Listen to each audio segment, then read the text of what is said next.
پاکستان اور عالمی مالیاتی ادارے IMF مشن کے درمیان مذاکرات آخری مرحلے میں داخل ہو گئے۔ ذرائع کے مطابق آج سے پاکستانی حکام اور IMF کے درمیان پالیسی سطح کے مذاکرات ہوں گے جو 15 نومبر تک جاری رہیں گے، جس میں پاکستان کی جانب سے نگران وزیر خزانہ شمشاد اختر وفد کی قیادت کریں گی۔ ذرائع کا کہنا ہے کہ IMF خصوصی سرمایہ کاری سہولت کونسل سے آج مذاکرات کرے گا۔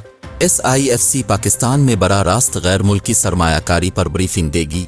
وزارت خزانہ بیرونی فنانس کی کمی کو پورا کرنے کے لیے بریفنگ دے گی۔ بیرونی فنانس میں کمی براہ راست بیرونی سرمایہ کاری سے پوری کی جائے گی، جبکہ IMF کو درآمدات پر کنٹرول کے بارے بھی خدشات ہیں۔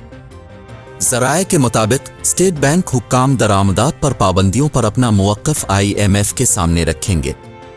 ذرائع کا بتانا ہے کہ آمدن بڑھانے، اخراجات میں کمی، ڈالر انفلوئنس، ادارہ جاتی اصلاحات، national clean air policy, national climate finance strategy, exchange rate, نئے قرض کے لیے سکوک bonds, T bills, investment bonds کا اجرا، قرض پروگرام کے دوران توانائی کے شعبے میں سبسڈی نہ دینے، بجٹ خسارہ کم کرنے کے اقدامات، پاور سیکٹر اور پیٹرولیم سیکٹر کے لیے ریبیسن، ایڈجسٹمنٹ اور گردشی قرضے میں کمی کا پلان بھی رکھا جائے گا۔